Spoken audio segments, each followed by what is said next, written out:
Hello and welcome, everyone. We'll be starting our coffee break in just a few moments. Glad you guys could join us. We have a special guest, and I'll mention who that is in a few moments. If you could, the question was asked before the our show. Do you color calibrate your monitor? Do you color calibrate your monitor? And if you do, which one do you use? Either Spider, there's X-Rite. So if you don't mind, leave that in the chat window. And hello, welcome back, Russell. I'll talk to you guys in just one moment.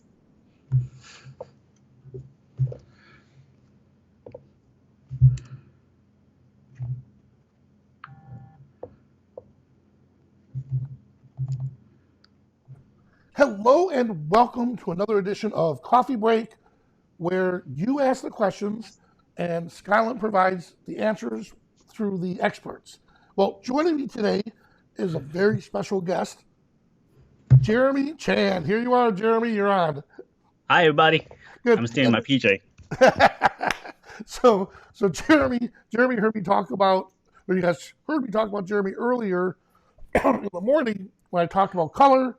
So I reached out to him and said, hey, how about you come on and we'll do a little more in depth with color and show some of our techniques and our favorite techniques that we use Luminar on getting the color. So now keep in mind, these coffee breaks are virtual, like we mentioned before. It's as if we're all sitting around and we're just sharing and collaborating with each other. So look at it as a very informal get together. Let's see. So Brian says, hello from Claremont. That's Claremont. That's right up the road for me. He doesn't use it. Travels with the Beast. He uses the Spider. And my buddy Philip uses a Spider. And hello again, Russell. All right. And Jeremy, which brand do you use? Currently, I've been calibrating my monitor with the Spider.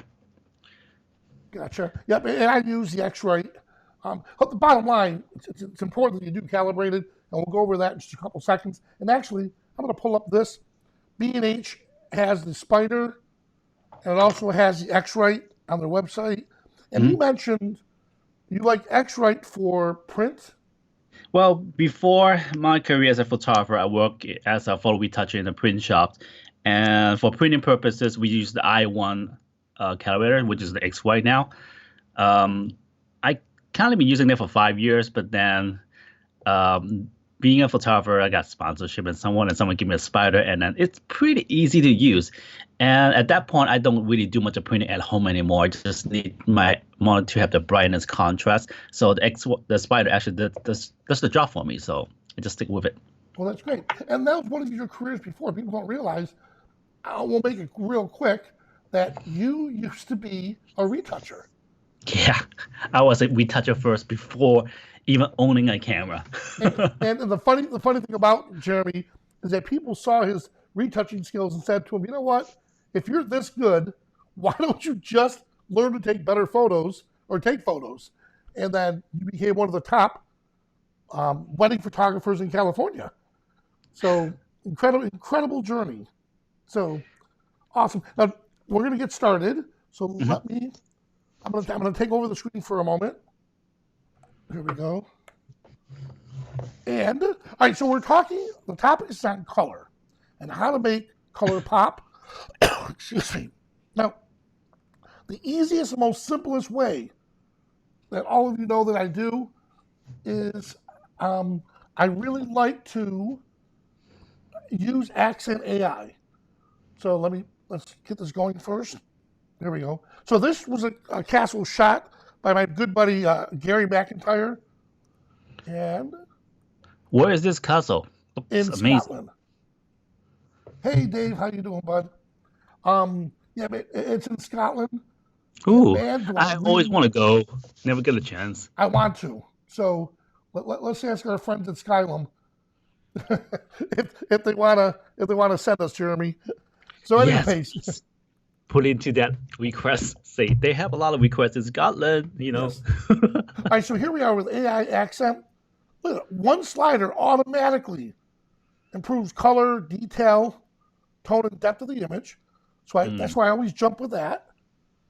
Now, if you want to take it another step further, here's saturation and vibrancy. I use them kind of differently.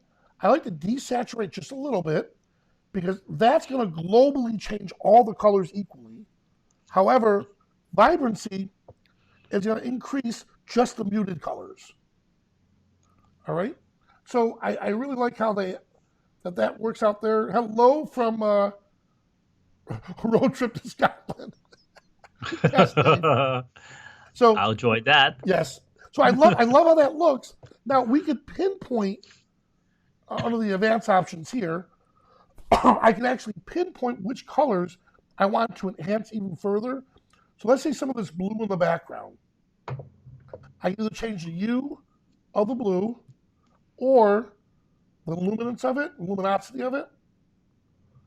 So I'm going to darken it. Now when I darken it, notice how the castle appears more 3D.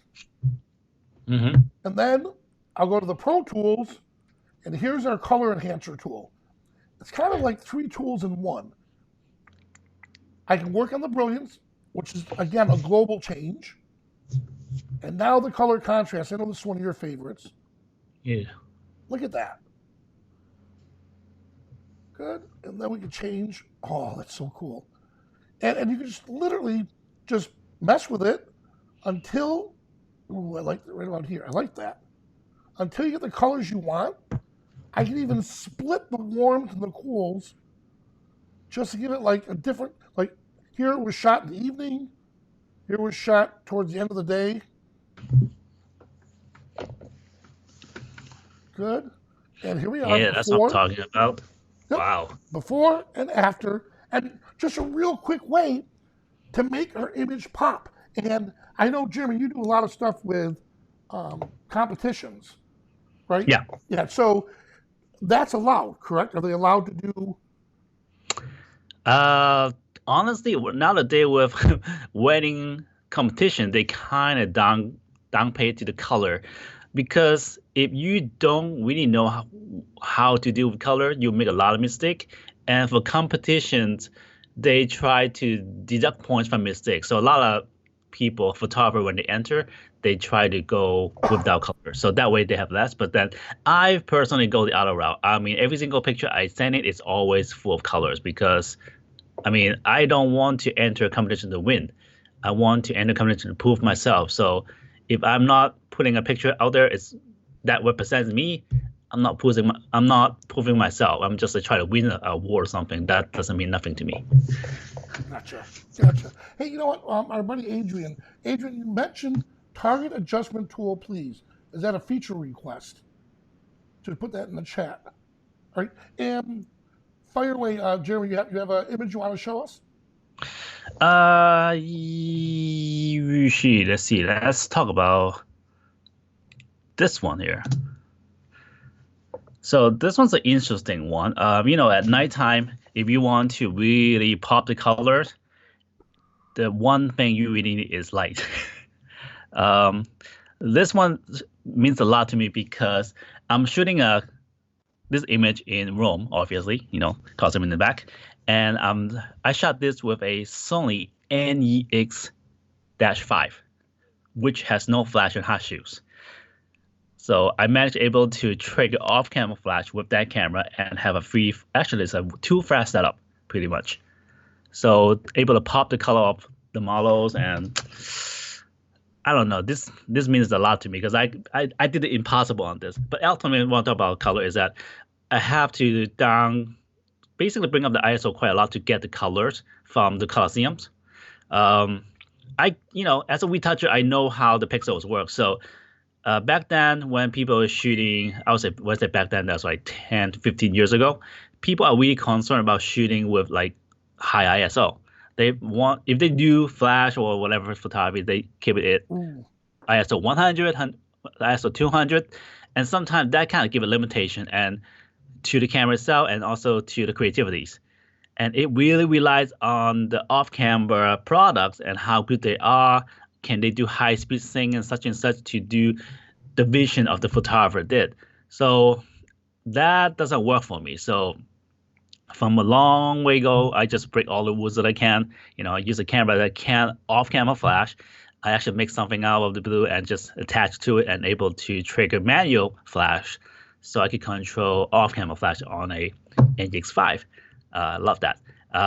And this image is basically nobody believed me when I told them I shot it with NX5, because there's no way you can control a flash unless it's that little pop-up flash and use the slave. But nope, not slave. It's manual control. Wow. So for this case, because the model is wearing a green dress, it's perfect because there's nothing there that is green. She is the only thing pops. But the only different thing is that her skin tone is kind of to the dark side. But then it doesn't matter because all the skin tone is tend to be warm. Doesn't matter what color of skin. And the little thing that could be a problem when we're shooting this is the Colosseum in the back is also brown and the light's yellow. So that's kind of matchy. So you can see that I added a black light behind the subject, to give a wind light to separate the subject from the background. Because the background is Colosseum we're talking about. It's quite distractive. You think about it. You will keep a lot of landscape people probably look at the Colosseum over the model, right? So I didn't make sure the model stands out. Besides the dress help, I have a key light on the front so you can see her face, got lit up well, shadow kind of graving through her cheek, a backlight in there for the separations, and then there's a lot of yellow on her back and her left arm. That's actually like a street light up above. There's a yellow street light, so that helps to add more color to her as well.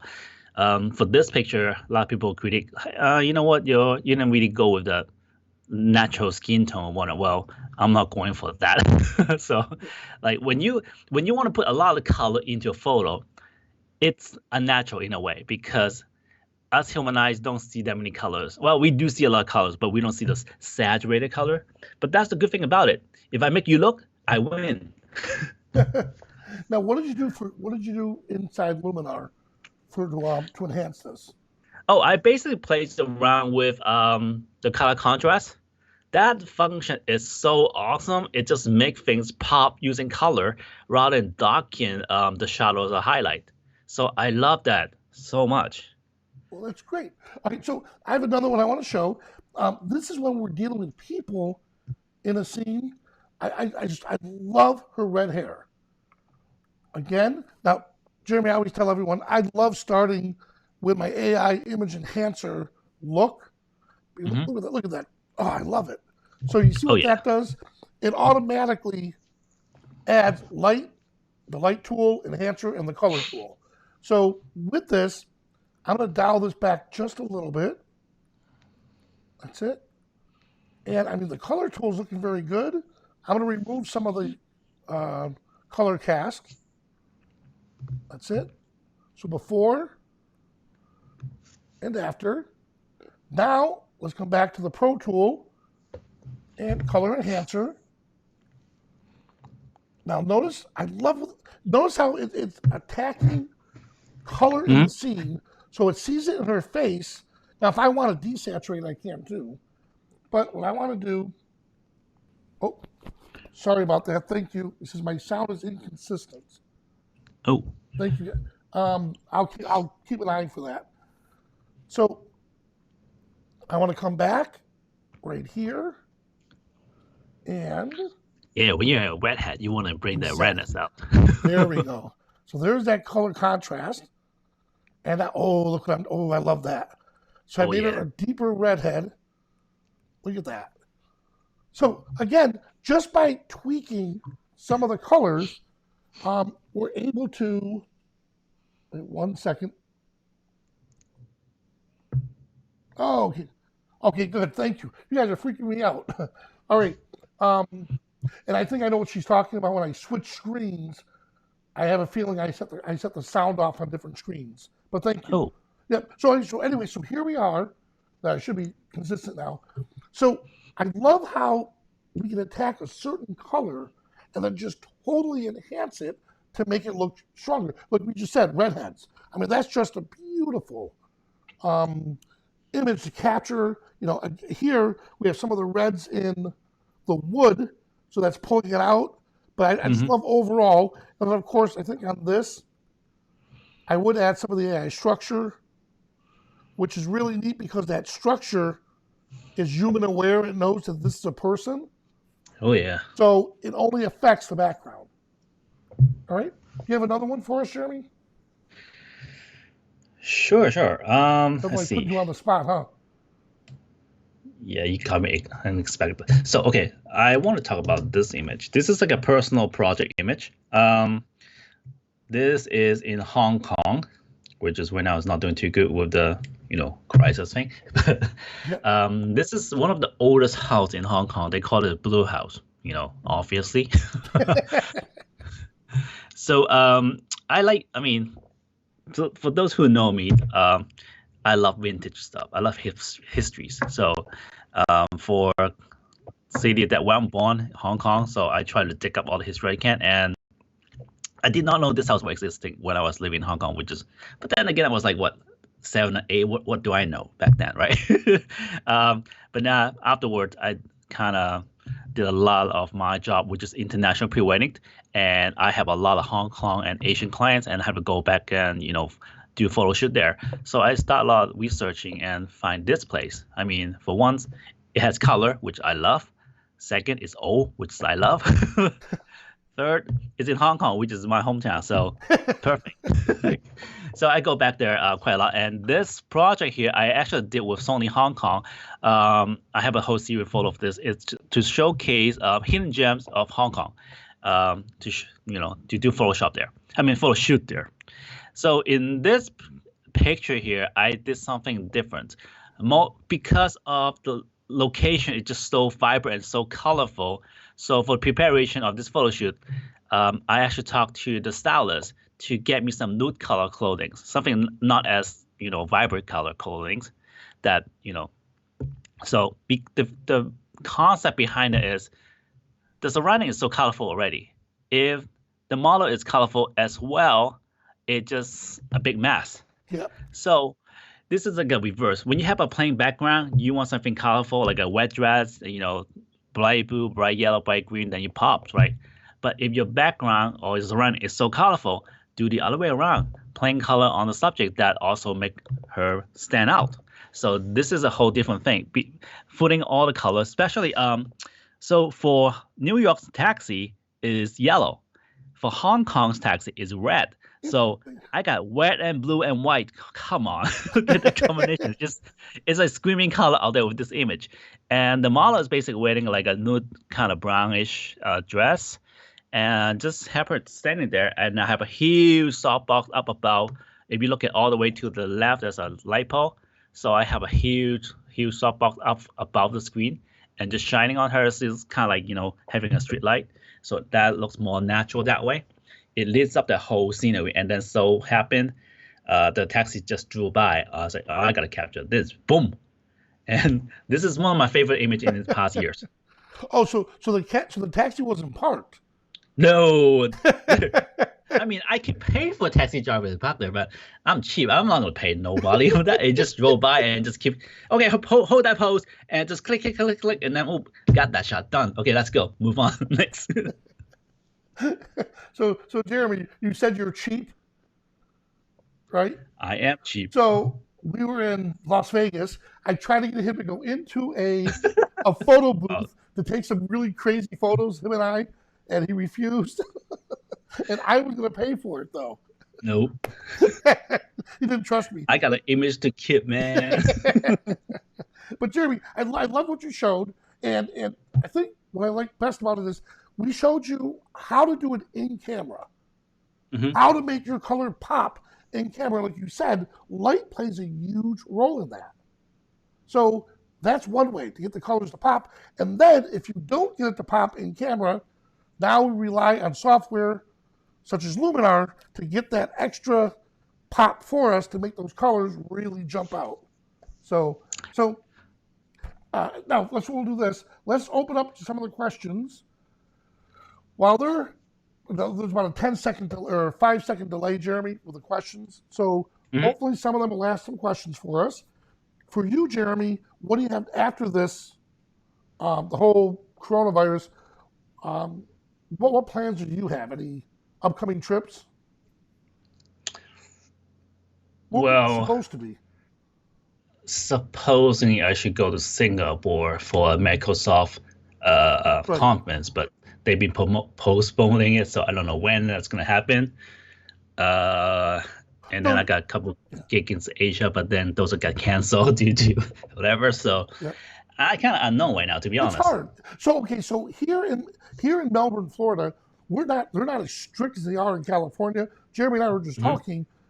Jeremy, you get caught outside your house, just leisurely walking along, or just having fun. What happens? You got fined for $1,000. $1,000. You're driving to the store with your spouse. That's fine because that's necessary. You have to Oh, get okay. grocery. That's okay.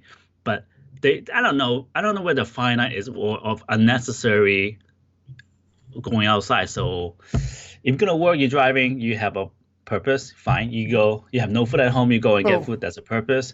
You go visit your sister in another city, that's no. how much fine is that one? Let me guess. 1,000. 1,000. Good. It was 500, I think last month, but I think they increased it because nobody listened and people still keep going out, so they Wow. keep Okay. increasing the So fine. you as a photographer, this is gonna be driving you crazy. What are you doing to keep yourself sane? I do a lot of YouTubing and just kind of put myself online because, well, good thing for technology that we can talk right now, right? So Exactly. there's somewhat of a connection. I can't touch you, but still there's some kind of mind connection. We're syncing right now, right? Yeah. So that helps. That helps. And then I'm the type of person that talk, so I kind of put myself online. Talk what I want to say. and, Say and you also keep have a me young keep child sync. now, right? Oh yeah, I mean that kind of get me busy too. So yes, but I mean that's so now for me. Yes, we're doing a lot of these videos. We're doing something like 15, almost 15 of them. Yeah, 15 of them a week minimum. We're doing 15 plus all the other ones from the artist notebook, live interviews. So you're probably looking at maybe 30, Oh, that's a lot. all over the place, and it's fun. By the time I'm predicting, by the time we're done, we are going to have the most knowledgeable photographers. I mean, in this century. I mean, think about that, right? So Well, there's nothing else you can do but just sit there and learn. Just keep absorbing like a sponge. exactly, Gotta exactly. get ready for what's upcoming. Something. I mean, this will blow over eventually, and then we gotta be ready for it. Well, that is awesome. So, hey guys, I can't thank you enough for coming out. If you like these episodes, please do us a favor and click the like button and subscribe. There's that little bell up on top. So when we go live, you'll get a notification and you'll come out and join us. And like always, leave a comment to let us know what would you like to learn next. Somebody mentioned they wanted us to work on color. That's why we produce color. So if there's something you're curious on, whatever it is, let us know. And let's see what Russell's saying. An image layer to see another. Oh, okay, gotcha. All right, good. So working with adjustment layers and image layers, we'll work on that.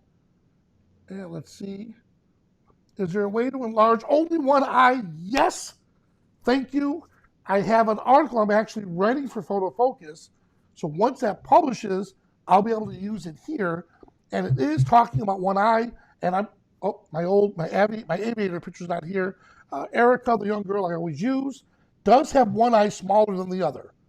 So we'll talk about how we balance out that eye. So, all right. Well, thank you so much on that one. And I'm glad you guys are popping those questions in. Well, Jeremy, thanks so Mm, much for joining me today on such short notice. thank you for having me. You It's got fun. it. All right, guys. Well, The thanks coffee again, break. and we'll see you at the next coffee break.